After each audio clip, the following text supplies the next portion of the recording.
Hello বন্ধুরা, শুভ সকাল। তো এই যে দেখো আমাদের দিকে সব ধান পেকে সোনালী বর্ণ ধারণ করেছে, দেখেছো কি সুন্দর লাগছে। আর এই যে দেখো এই পাশের জমিটা ধান কাটা আরম্ভ করে দিয়েছে। আমি দেখো ধান কাটা আরম্ভ হয়ে গেছে। দেখো পুরো মাঠ একদম সোনালী, কি সুন্দর লাগে দেখতে। যখন ছোট থাকে তখনও খুব ভালো লাগে, পুরো মাঠ মানে গ্রিন, মানে একদম সবুজে সবুজ। আর এখন দেখো পুরো মানে একদম সোনালী বর্ণ ধারণ করেছে, খুব সুন্দর লাগছে দেখতে।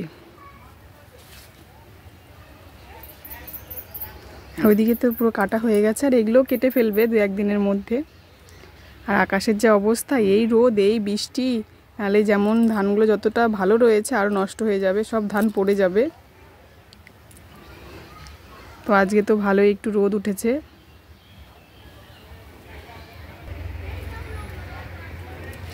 আর এই দেখো আমাদের পেঁপে গাছ, পেঁপে গাছে ফুল এসছে, দেখেছো? আর এই যে এইদিকে লঙ্কা গাছ রয়েছে, দেখেছো তোমরা? এই দেখো, দেখো লঙ্কা এসছে। আর এইটা কি গাছ বলো তো বন্ধুরা, চিনতে পারছো এটা কি গাছ? এটা পাহাড়ি এলাকায় হয়, মানে এটা আমি নামটা জানি না অবশ্য, তোমাদের জানা থাকলে বলবে।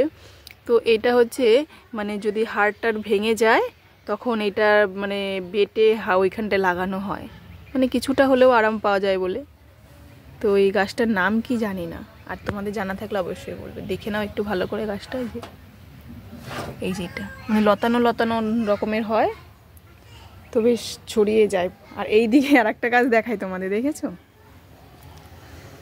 এই দেখো এটা কি গাছ বলো তো? এটা হচ্ছে করমচা গাছ।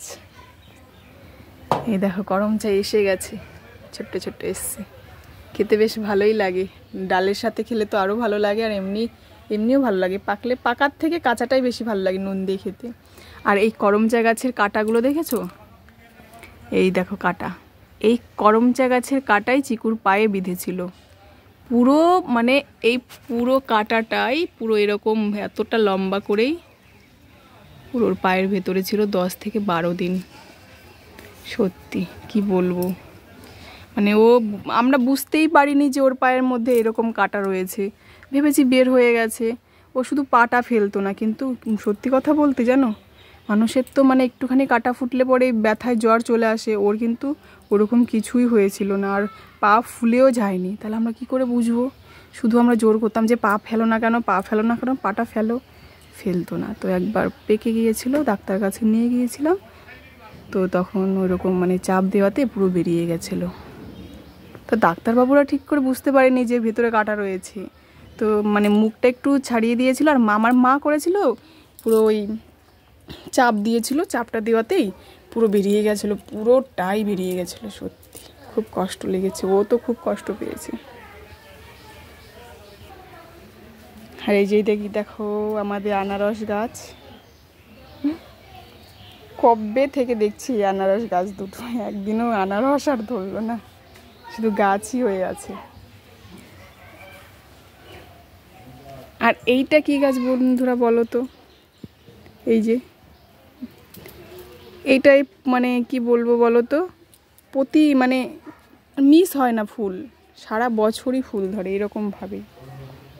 আছে না যে এই গাছটাই আজ মানে কদিন ফুল হলো, এরপর আর হবে না, গাছটা মরে যাবে, তা না, এরকমই থাকে, সারা বছরই এরকম ফুল হয়, খুব সুন্দর লাগে ফুলগুলো।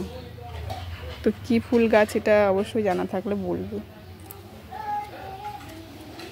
আর এদিকে তো চিকুরা সবাই খেলছে, চিকুকে খাইয়ে দিয়েছি, খাওয়ানোর পরে যে চিকু খেলাধুলা করছে। কই রে চিকু? এই দেখো, দেখেছো? তোমরা কি খেলছো বাবা? হুম, তোমাকে ফোন করেছে? কে ফোন করেছে? হ্যাঁ, জাগু ভান্ডার। কথা বলো। ওই যে চিকুকে ফোন করেছে।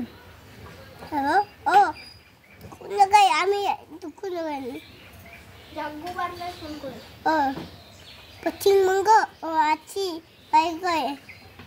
কোথায়? ও ঠিক আছে।